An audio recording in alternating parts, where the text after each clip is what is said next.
Now, James wants to provide some relatable teaching then, and we can relate to it now. And his first point is this: we got to stand firm.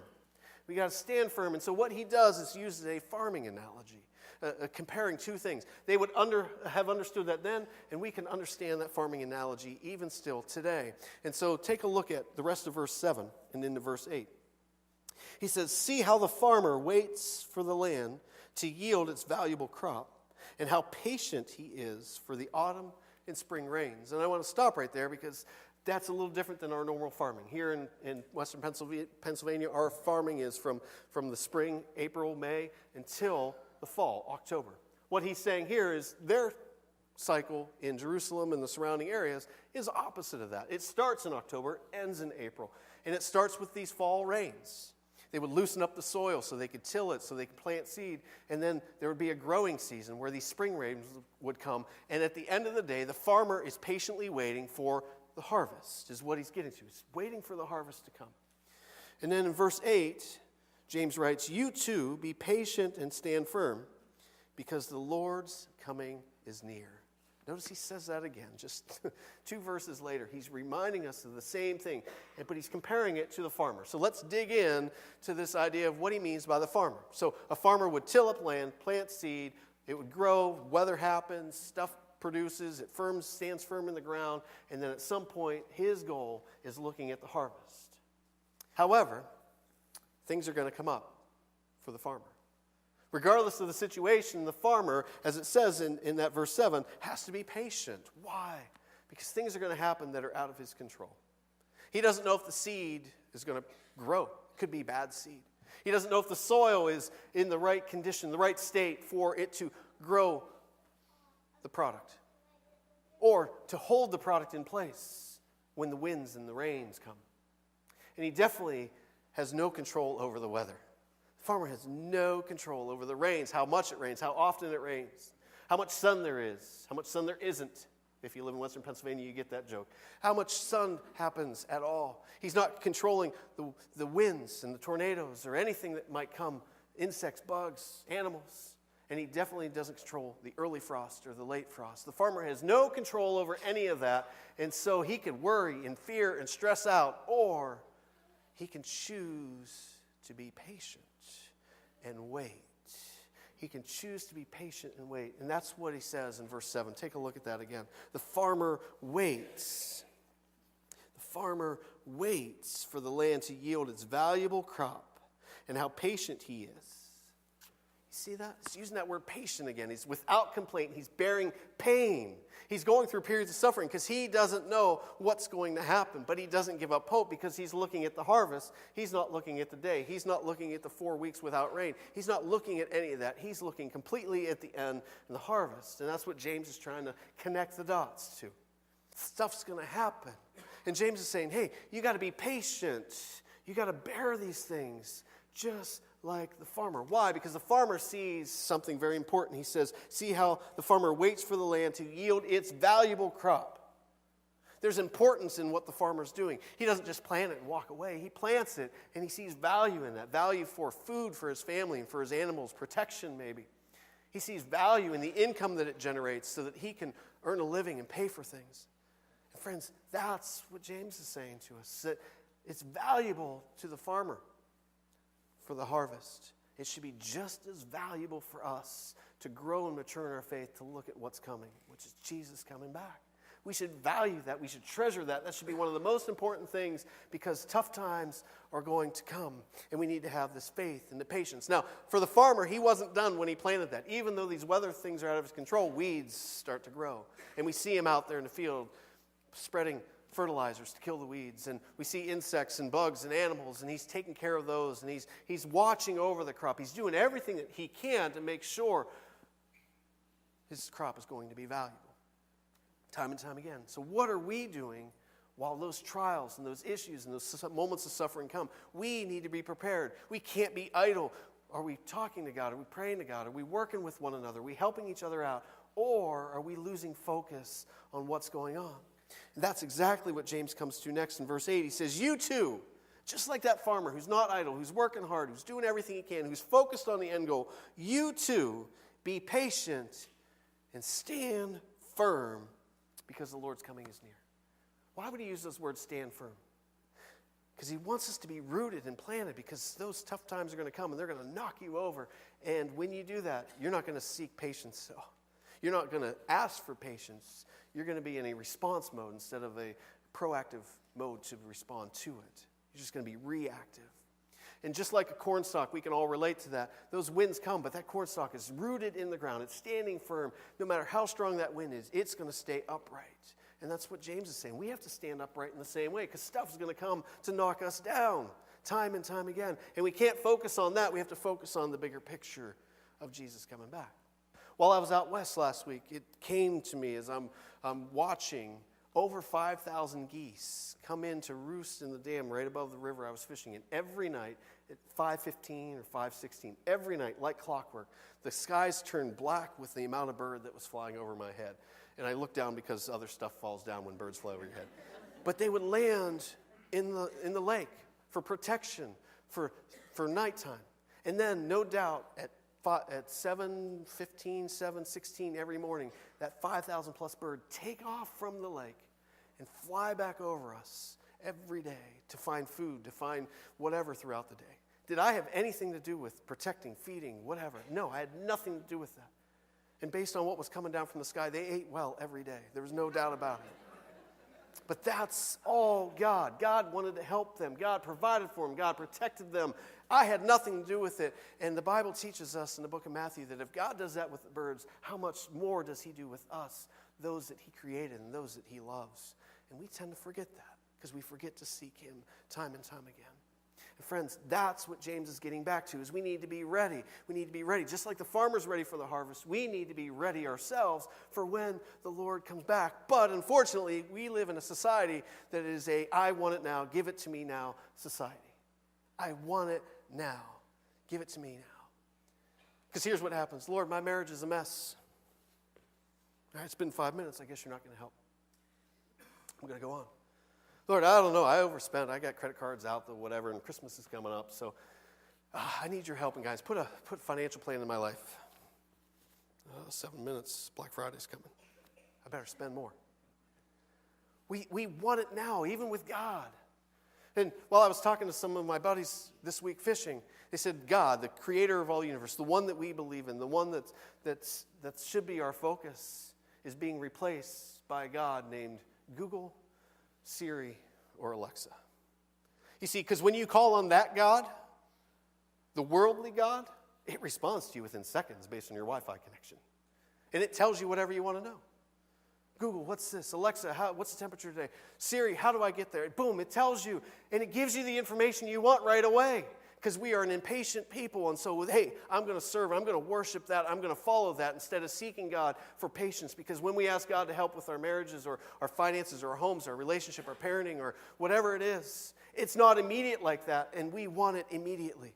I mean, some of you right now are probably hungry, and you're ordering on your app for sheets for lunch right after church. No doubt about it. You're like, Aaron doesn't know. He said, grab your phones out. I'm not going to listen to the word. I'm going to order sheets. I mean, that's the convenience of what we have. It's at our fingertips. But that's exactly opposite of being patient, waiting, bearing pain, struggling without complaint that James is talking about. He's saying life isn't going to be easy. Sometimes it will take 166 days. Sometimes it might take longer than that. But the only way you're going to get through that is to seeking God for patience and wisdom instead of being an I want it now God, which God is not going to respond to that. When you say, God, take care of this now, he's not going to respond to you now. Because he wants you to rely on him. He wants you to give up everything of you and lack being selfish so that you can be selfless and focus on him. I'm reminded of a movie, Willy Wonka and the Chocolate Factory.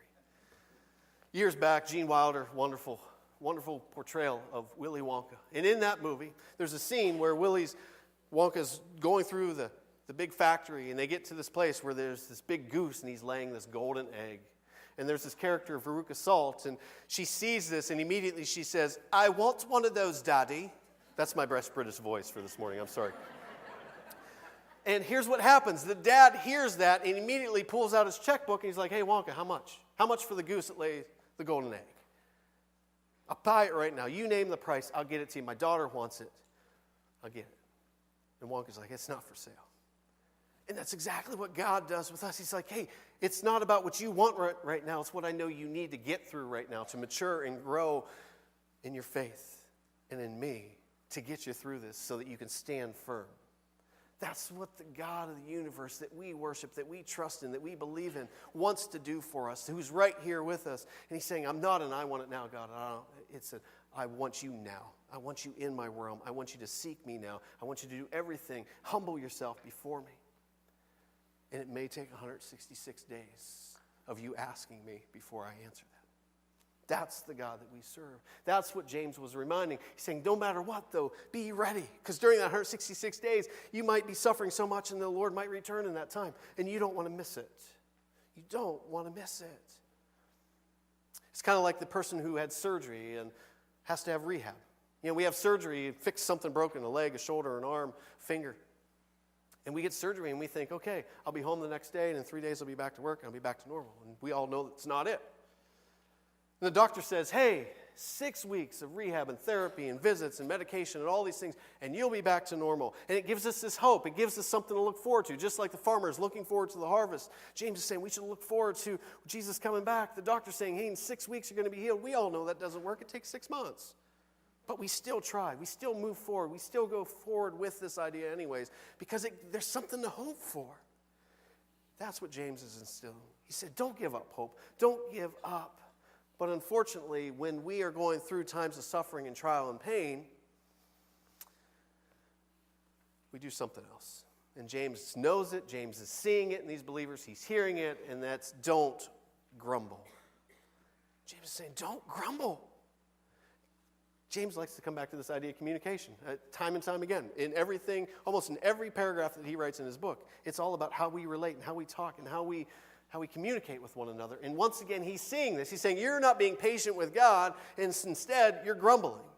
You're complaining. You're not taking ownership. You're not taking accountability. There's nothing that you want to do on your own because you want it all done for you, and you want it done now. And what James is saying is, don't grumble. Look at verse 9. It says, don't grumble against each other, brothers, or you will be judged. The judge is standing at the door. He's saying, when you grumble, when you complain, you're doing the opposite of being patient. Words are coming out of your mouth, actions are happening, and you completely lack patience. You're making decisions just on the fly, on emotion, rather than realizing the person you're affecting, rather than realizing the impact that you have on yourself, family, and the impact that you have on God. And what James is saying is when you do that, when you act that way and you talk that way, instead of drawing closer to God, you're drawing away from God, and it's going to cause you, and if James was here, he'd say this to you right today. He says, it's going to cause you to sin. It's going to cause you to stumble. And when you do that, you're going to miss the harvest. In this farming analogy, for those that know farmers, they have a certain window. It's 166 days to plant, to grow, to harvest. And they've got to work together. If a machine breaks down, if a horse goes lame, if the weather turns odd, they're out helping each other to do whatever's needed. They're not grumbling. They're taking ownership and accountability, dealing with the situation, knowing that they've got to act on it, and they can't do it against one another. They have to do it with one another. I see this with my Amish neighbors all the time. I don't know why, but it seems like the hottest day of the summer, usually 95, 100, that's the day they decide to do hay. Doesn't make any sense to me. I'm looking for like an 80-degree, cloudy, cool day. They look for the hottest day of the year, but they do it all together. And then never fails the next day or the next 3 days it rains. Never fails. It's like they know, but they got to do this. And they work together. They don't fight and they don't grumble. Why? Because if they do, they'll miss the harvest. And that's what James is saying. If we do that with ourselves, if we do that with one another, we will miss the harvest. We will miss the Lord's return. And it's too important for us to miss. A professor and theologian, Warren Wiersbe, writes this truth. He says, impatience with God leads to impatience with other people. Impatience with God leads to impatience with other people. And again, here's the story behind that, friends. God, I need your help in this situation. All right, you didn't help me fast enough, so I got to take it out on somebody. And I'm going to take it out on my spouse. I'm going to take it out on my kids. I'm going to take it out on my coworkers. I'm going to be impatient with everybody else because I can't be patient with God. And that's exactly what James is saying. It's the opposite of what we should live in. But that's the society we've been raising ourselves and growing ourselves and maturing in, and that's the worldly society. instead of what God wants. And he says, you got to be patient with decisions, especially during times of hardship and suffering and trial. You've got to be patient with the words that you say, patient with the actions that you take. And that leads James to his last point. He says, we persevere. We get through these trials and these moments of suffering by seeking God for patience. He says, brothers, as an example of patience in the face of suffering, take the prophets who spoke in the name of the Lord. And then he says, as you know, at the start of verse 11. Basically, he's saying, you've already heard about these prophets. You've already known what they have done. You've read about it. You've studied it. You've learned it. You're familiar with it. You're not alone. And he says, as you know, we consider them blessed for what they have persevered. We consider them blessed that they've gone through something, and now we say, wow, look what they've gone through, and look what they've done. And we hold them in high account. And for us, Jesus is here, and we see it, we can read about it. And what's the importance of that is God said, okay, all these prophets, all these people came before, and some of them probably complained, saying, God, you don't know what I have to go through here on this earth. So what's God do? He sends down his son, fully human, fully God, and says, walk this earth and experience suffering, experience pain, experience hardship. I want to experience what you're experiencing, my creation. And so God sends his son to this earth, and he walks the earth, and he's persecuted, and he's beaten, and he's tried, and there's people going against him. There's all these things happening. And then he finally gets arrested, and he's nailed to a cross. He's nailed physically, friends, to a cross with spikes going through his hands. And you want to talk about pain, and you want to talk about suffering. Imagine what he felt at that moment. He could have easily given up. He could have easily said, no, I can't take this. But that wasn't on his mind. It wasn't about what he was going through. It was about what God wanted him to go through, what God wanted him to experience because of the greater purpose of it. And while he's nailed to that cross, he looks to his left and the right, and there was a gentleman on a cross next to him and says, man, I've made some mistakes. Remember me, God. Remember me, Lord Jesus. And even though he's in that pain and suffering, at that moment he says, today you're with me in paradise. Because it wasn't about what Jesus was going through. It's about all that we're going through. And God wanted to know what that felt like, and he did it. And thankfully, Jesus took that. And he wasn't just nailed to a cross. You see, he was buried. And he rose again from the dead 3 days later.